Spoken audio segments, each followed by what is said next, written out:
If you can choose just one thing to do that brings you so much joy and pleasure, something that really puts a smile on your face and just makes you feel good instantly, what would it be? Did something come to your head immediately, like it does for me?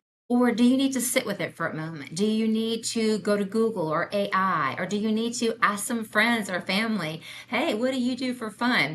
Whatever it is, whether you have to ask and search or you know instantly, my friend, today's tip is all about doing the one thing that brings you pure pleasure and joy and happiness.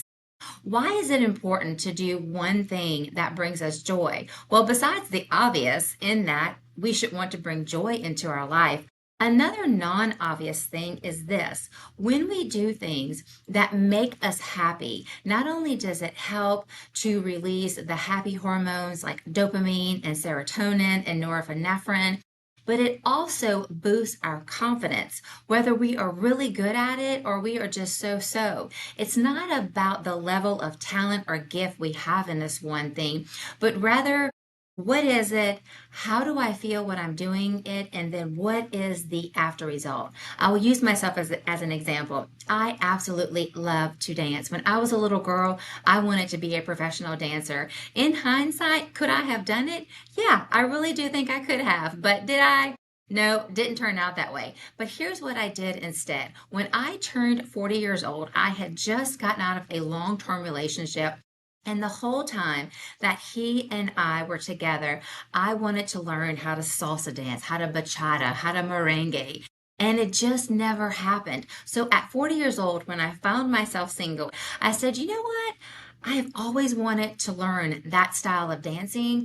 And I'm going to do it, even though I have no partner. I found a local dance studio that was, lo and behold, teaching how to salsa and bachata, and the rest is history. That was a game changing decision for me. I walked into the studio all by myself, nervous and awkward and uncomfortable, and thinking, what am I doing? I have never done this style of dancing before. Yes, I took ballet and tap when I was a kid, but otherwise, it's just been a little bit of dancing and clubbing here and there. And even that had been a hot minute. But I just love dancing that much. It brings me so much joy and happiness that I was willing to walk into a studio by myself without a dance partner and just say, here I am, I'm ready to learn. And from that one decision, that one action that I took, it opened the door to years of dancing socially and being in recitals. They're not really called recitals when you're an adult. I don't even remember what it's called. Doesn't matter.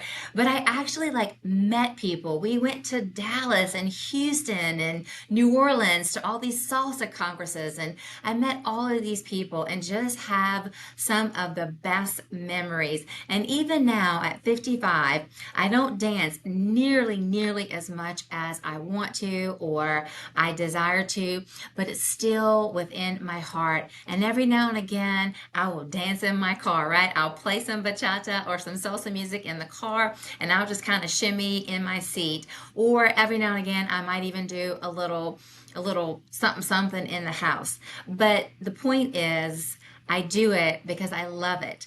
And when I do it, I feel really good on the inside. And as a result of feeling good on the inside, that then translates to me being in a good mood with my husband and those around me. It makes me feel a little bit more positive, a little bit more motivated.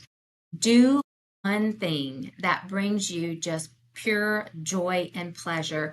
Don't get hung up in the fact that maybe you're not that good at this one thing. And instead, focus on why did you choose it? How does it make you feel? And then what is the end result of doing this one thing? And then, my friend, and repeat as often as you can. Stay tuned tomorrow for tip number 17. Bye for now.